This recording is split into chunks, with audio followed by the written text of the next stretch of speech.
शिकारी पक्षी। सहारण के जंगलों में बहुत सारे पक्षी मिलजुल कर एक साथ रहते थे। उसमें एक टुनी चिड़िया भी अपने 2 बच्चों के साथ रहती थी। सभी के जिंदगी हंसी खुशी से गुजर रहा था। सभी दिन में अपने अपने काम करते थे और रात में सभी लोग एक जगह इकट्ठा होकर आपस में बातें करते थे। अब चलो, रात बहुत हो गई है।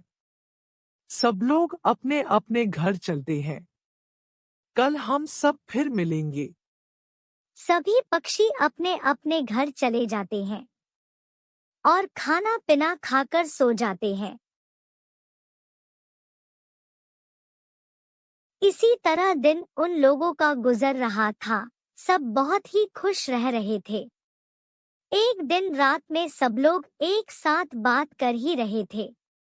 तभी कालू कौवा बोला, मैंने सुना है कि बगल के जंगलों में शिकारी पक्षी आया हुआ है और सभी पक्षियों को मारकर खा रहा है। टुन्नी चिड़िया बोलती है, क्या आप सही बोल रहे हैं कालू भैया? हाँ, जब मैं जा रहा था तब बगल के जंगलों का पक्षी मुझे मिला था। वही यह बात कह रहा था। अगर ऐसा बात है तो वका हमारे जंगलों में भी जरूर आएगा। नहीं नहीं, अगर वह आ जाएगा तो पूरा जंगल बर्बाद कर देगा और हम सब मारे जाएंगे। नहीं, उससे पहले हम लोगों को कुछ करना होगा। हम लोग क्या कर सकते हैं टुनी? उसके आगे हम लोगों को कुछ नहीं चलेगा। तब तो अब यही एक उपाय है। वह क्या है कालू भैया? हम लोगों को अपने घर में ही बंद रहना पड़ेगा। लेकिन कालू भैया, हम लोग घर में कितना दिन बंद रहेंगे और उतना दिन खाएंगे क्या? हम लोगों का घर भी तो उतना मजबूत नहीं है। कालू बोलता है, जब तक वह शिकारी पक्षी इस जंगल में नहीं आ जाए तब तक हम लोग खाना पीना और घर को मजबूत कर लेते हैं। और यह काम हम लोग कल सुबह से ही स्टार्ट करेंगे। हाँ, यह सही है। अभी हम लोग अपने अपने घर चलते हैं। रात बहुत हो गई है। सभी अपने अपने घर चले जाते हैं। सुबह होते ही सभी पक्षी अपने अपने घर को मजबूत बनाने में लग जाते हैं। वही टुन्नी चिड़िया भी अपने बच्चों के साथ घर बनाने में लगी रहती है। 1 से 2 दिन में सभी का घर बनकर तैयार हो जाता है। फिर से सभी पक्षी रात को एक जगह होते हैं। सभी आपस में बात कर ही रहे थे कि अचानक मौसम खराब होने लगता है। बिजली चमकने लगती है और आंधी तूफान आजाद है। कालू बोलाता है, चलो अपने घर चलते हैं। लगता है कि बारिश आने वाली है।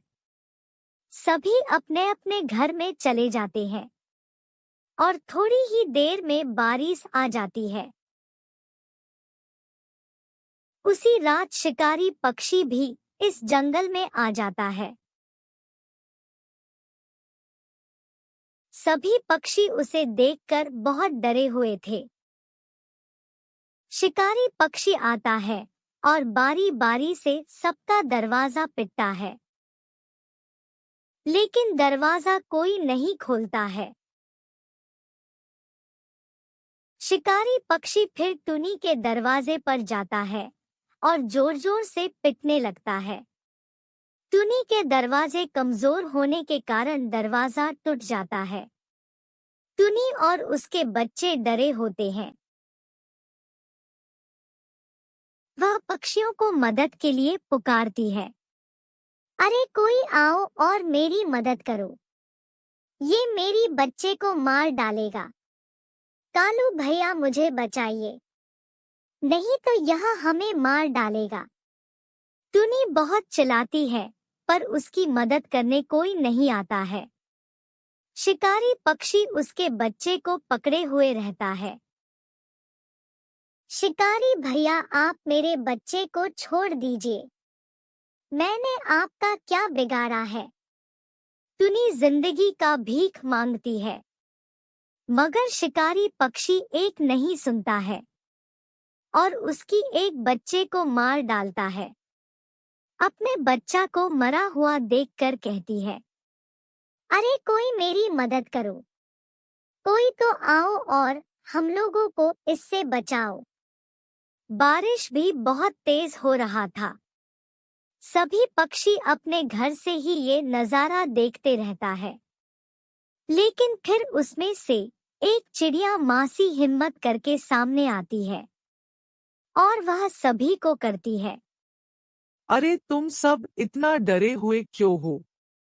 सभी लोग बाहर आओ, हम सब मिलकर इसका मुकाबला करेंगे। चिड़िया मासी के बात सुनने के बाद सभी पक्षी अपने अपने घर से डरते हुए निकलता है। शिकारी पक्षी बोलता है, तुम सभी पक्षी एक बार मरने के लिए आ गया। चलो कोई बात नहीं, सबकी इच्छा पूरी होगा। कोलू कौआ बोलता है, अरे दुष्ट, मरेगा तो तू। हम सब मिलकर तुझे मार डालेंगे। टुनी चिड़िया को कुछ हिम्मत मिलती है।